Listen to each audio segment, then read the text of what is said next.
Welcome to Shiv tutorials. આજે આપણે વાત કરવાની છે સ્ટાન્ડર્ડ 10 ગુજરાતી સેકન્ડ લેંગ્વેજ. આપણે જ્યારે સેકન્ડ લેંગ્વેજ ગુજરાતીની વાત કરીએ ત્યારે આપણે આપણા અભ્યાસક્રમ ઉપર એક નજર નાખવી જોઈએ અને એક્ઝામમાં કેવી રીતે પૂછાશે એના વિશે પણ થોડું જાણી લેવું જોઈએ. તો અહીંયા આગળ તમને પહેલાં જ પેપર સ્ટાઇલ બતાવી છે કે ગુજરાતી સેકન્ડ લેંગ્વેજમાં પેપર કઈ રીતે નીકળે છે. તો તમારું પેપર 80 માર્ક્સનું નીકળે છે અને 80 માર્કને 4 સેક્શનમાં ડિવાઈડ કરેલું છે. સેક્શન એ પદ્ય વિભાગ 20 માર્ક્સ. પદ્ય વિભાગ એટલે તમારા પાઠ્યપુસ્તકમાં જે કાવ્યો આવે છે એ કાવ્યોની અંદરથી તમને ક્વેશ્ચન આન્સર પૂછાશે. ત્યાર પછી સેક્શન બી જે ગદ્ય વિભાગ છે એ પણ 20 માર્ક્સનો છે. ગદ્ય વિભાગ એટલે પાઠ્યપુસ્તકમાં જે પાઠ આવે છે એટલે કે જે લેસન આવે છે એમાંથી ક્વેશ્ચન આન્સર પૂછાશે. ત્યાર પછી સેક્શન સી તો એ છે વ્યાકરણને આધારિત એટલે કે વ્યાકરણ વિભાગ. એમાં તમારે જે પાઠ્યપુસ્તકમાં ગ્રામર આવે છે એ ગ્રામર પૂછવામાં આવે છે. અને સેક્શન ડી એ છે લેખન વિભાગ. એના 24 માર્ક્સ છે એટલે કે ચારેય સેક્શનમાં સૌથી વધારે માર્ક્સ જે છે એ સેક્શન ડીના છે. તો આજે આપણે જે વાત કરવાની છે એ સેક્શન ડીની વાત કરવાની છે. સેક્શન ડી છે એમાં કઈ કઈ રીતે પૂછાય છે અને શું શું પૂછાય છે તો આપણે જોઈ લઈએ. અહીંયા મેં તમને લખીને જ બતાવ્યું છે કે સેક્શન ડી છે એ લેખન વિભાગ એટલે કે તમારી રાઇટિંગ સ્કિલ. એમાં નિબંધ લેખન, વિચાર વિસ્તાર, વાર્તા લેખન, અહેવાલ લેખન, પત્ર લેખન, સંક્ષેપીકરણ, પદ્ય સમીક્ષા અને ગદ્ય સમીક્ષા આ બધા જ તમારા સેક્શન ડીમાં પૂછાય છે. એમાં આજે આપણે જે વાત કરવાની છે એ છે નિબંધ લેખન. નિબંધ લેખનમાં તમારે નિબંધ છે એ 8 માર્કનો પૂછાય છે. એટલે નિબંધ એ બહુ મહત્વનો ટોપિક છે તમારા પેપરમાં. નિબંધ એવી વસ્તુ છે કે જેમાં તમે તમારા મૌલિક વિચારો રજૂ કરી શકો છો. હવે આપણે આ નિબંધના પ્રકાર જોઈએ કે કયા કયા પ્રકારના નિબંધો હોય. તો નિબંધોમાં આપણે જોઈએ તો પ્રકૃતિ વિષયક નિબંધ હોય છે કે જેમાં પ્રકૃતિની કોઈ પણ બાબત રજૂ કરવામાં આવી હોય. અતિવૃષ્ટિ છે, વસંતનો વૈભવ છે, વર્ષા ઋતુ છે, પછી શિયાળાની સવાર છે, ઉનાળાનો બળબડતો બપોર. આ બધા જે વિષયો છે એ પ્રકૃતિને લગતા વિષયો છે. તો આવા પણ નિબંધ પૂછાઈ શકે. ત્યાર પછી માહિતી પ્રધાન નિબંધ. માહિતી પ્રધાન નિબંધ એટલે કોઈ પણ વિષય, વસ્તુ કે સ્થળની જ્યારે માહિતી રજૂ કરતો નિબંધ હોય તો એને આપણે માહિતી પ્રધાન નિબંધ કહીએ છીએ. એમાં પ્રવાસ નિબંધ પણ આવી જાય છે. ત્યાર પછી ઘટના પ્રધાન નિબંધ. ઘટના પ્રધાન એટલે કોઈ પણ એવો ઇન્સિડન્સ બન્યો હોય, કોઈ એવી ઘટના બની હોય કે જેની રજૂઆત આ નિબંધમાં કરવામાં આવે. ત્યાર પછી છે ચિંતન પ્રધાન નિબંધ. ચિંતન પ્રધાન નિબંધ એટલે કોઈ પણ એવો શબ્દ હોય, કોઈ પણ એવી સુભાષિતા હોય, કોઈ પણ એવી કહેવત હોય કે જેના ઉપર તમે ચિંતન કરી એટલે કે વિચારી અને એ શબ્દ કે એ વાક્યને તમે સારી રીતે આખા નિબંધમાં સમજાવો. તો આ છે ચિંતન પ્રધાન નિબંધ. ત્યાર પછી આવે છે આત્મકથાત્મક નિબંધ.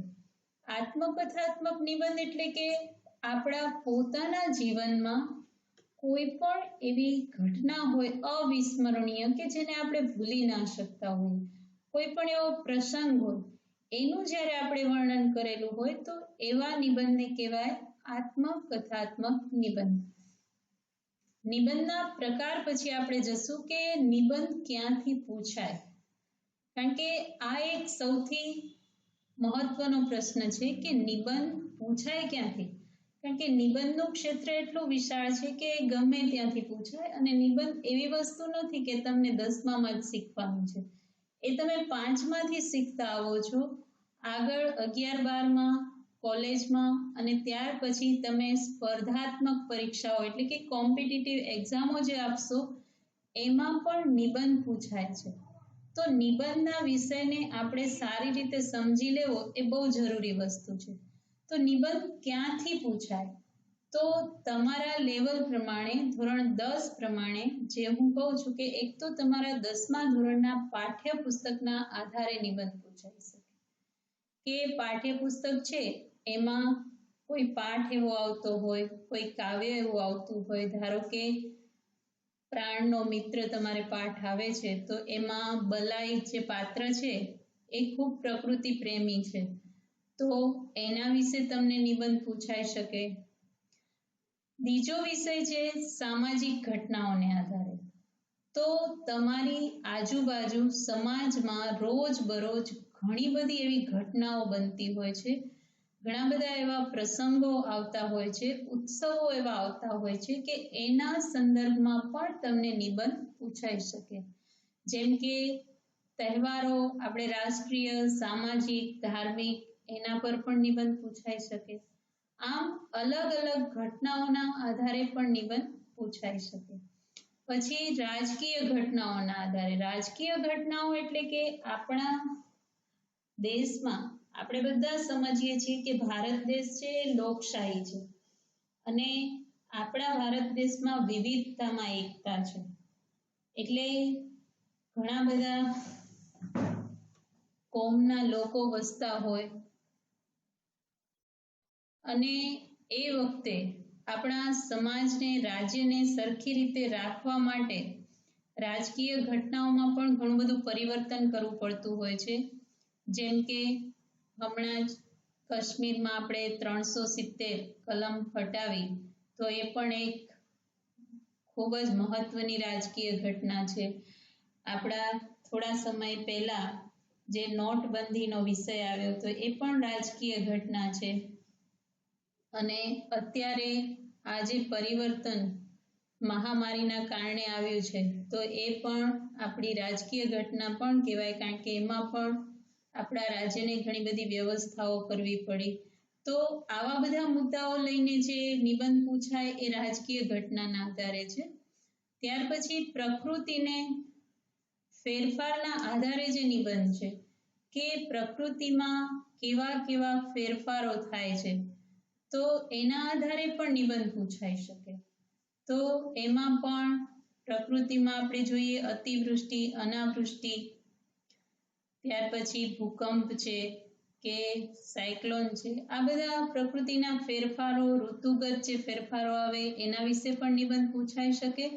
અને વ્યક્તિ વિષયક કોઈ એવી મહાન વ્યક્તિ હોય તો એના વિશે પણ નિબંધ પૂછાઈ શકે. જેમ કે ગાંધીજી છે, સ્વામી વિવેકાનંદ છે કે તમારા પ્રિય નેતા, એમ કરીને કોઈ વ્યક્તિ વિષયક નિબંધ પૂછી શકે. તો આમ ગમે ત્યાંથી તમને નિબંધ પૂછી શકે. તમારે દરેક રીતે સતર્ક રહેવું જોઈએ. હવે આપણે જોશું કે નિબંધ છે એ લખાય કેવી રીતે. તો નિબંધનું એક બંધારણ છે, એક માળખું છે. એને આપણે વિભાજિત કરીએ તો નિબંધને મુખ્ય 3 ભાગમાં વહેંચી શકાય. પહેલો છે એ આરંભ, બીજું છે વિષય વસ્તુ અને ત્રીજું છે સમાપન. આરંભ એટલે કે ઇન્ટ્રોડક્શન. નિબંધ જ્યારે તમે લખવાની શરૂઆત કરો છો ત્યારે નિબંધને શરૂ કેવી રીતે કરવો, એટલે કે આરંભ કેવી રીતે કરવો, એને ઇન્ટ્રોડ્યુસ કેવી રીતે કરવું, એ એક બહુ મહત્વની વસ્તુ છે. તો નિબંધનો આરંભ વિષયમાં પ્રવેશ કરાવનાર હોવો જોઈએ. અને બીજું કે નિબંધનો આરંભ જ્યારે કરો ત્યારે કાવ્ય પંક્તિ, સુભાષિતા કે પછી કોઈ પણ પ્રસંગથી તમારે એને એકદમ આકર્ષક રીતે એનો આરંભ કરવો જોઈએ.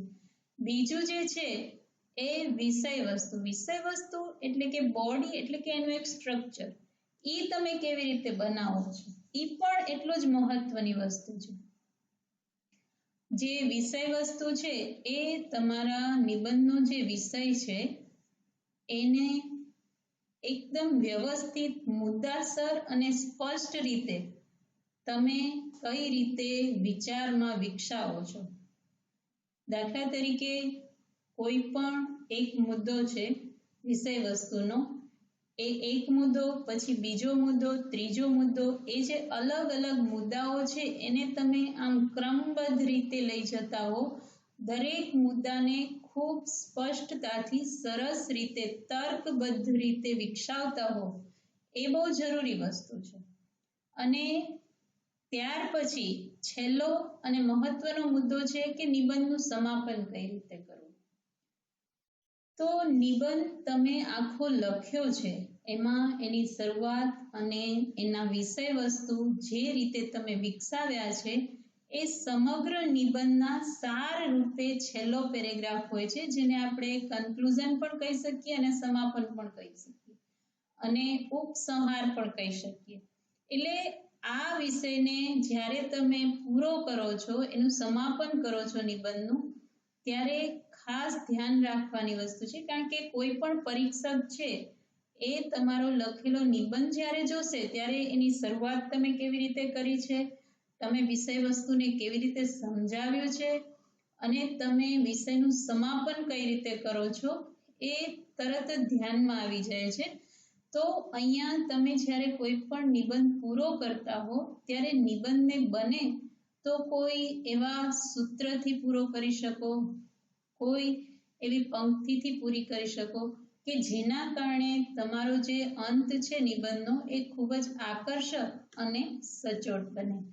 તો આ રીતે નિબંધ લખાય. હવે નિબંધ લખતી વખતે તમે કઈ કઈ બાબતને ધ્યાનમાં રાખો, તો અહીંયા કેટલીક બાબતો લખેલી છે કે પહેલું છે વિષય પસંદગી. તમને જ્યારે પેપરમાં 2 કે 3 ઓપ્શન આપેલા હોય ત્યારે તમને ત્યાં આગળ તમારો વિષય પસંદ કરતા આવડવો જોઈએ. કારણ કે ઘણી વખત એવું થાય છે કે વિદ્યાર્થીઓ પહેલા ગમે એક વિષય પસંદ કરી લે, થોડુંક લખે અડધું પેજ, પછી યાદ ન આવે, પછી એક મોટો ચેકો મારશે અને વિષય બીજો લેશે. તો આ વસ્તુ જે કરો છો ત્યારે શું થાય છે કે તમારો સમય પણ બગડે છે અને તમે પોતે પણ દ્વિધામાં મુકાઓ છો, કન્ફ્યુઝ થાઓ છો કે હવે શું કરવું.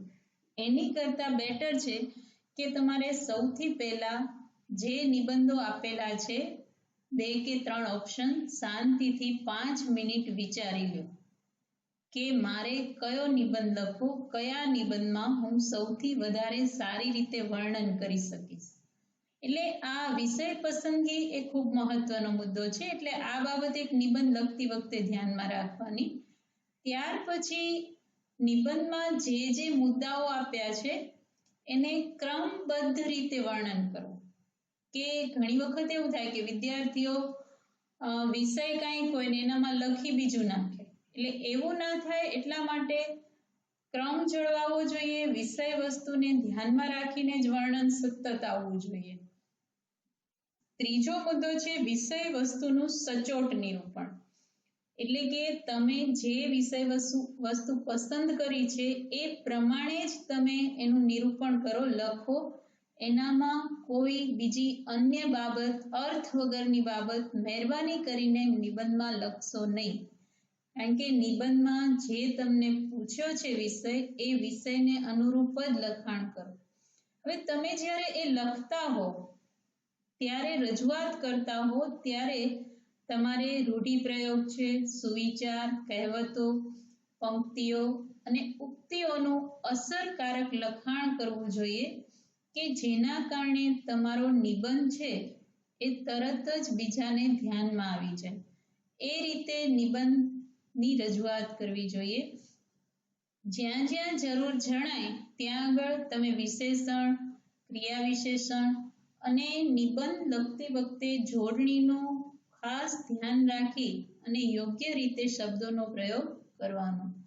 ત્યાર પછી જે તમે વાક્ય રચના કરો છો કે વાક્યને કઈ રીતે તમે રજૂ કરવા ઈચ્છો છો, એ પ્રમાણે તમારે એના ચિહ્નો મૂકવા પડે, જેમ કે ભાવવાચક, ઉદ્ગારવાચક કે કોઈ વિરામ ચિહ્ન છે, તો એનો પ્રયોગ પણ તમારે વ્યવસ્થિત કરવો જોઈએ.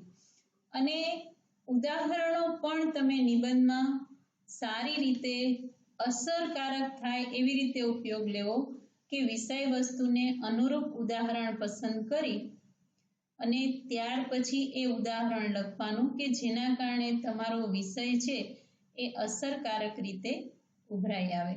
તો આ રીતે નિબંધ લખવામાં આટલી બાબતો ખૂબ મહત્વની છે. આ દરેક બાબતને ધ્યાનમાં રાખી અને તમે નિબંધ લખશો તો તમને સારામાં સારા માર્ક્સ નિબંધમાં આવી શકે એમ છે. Okay, thank you everyone.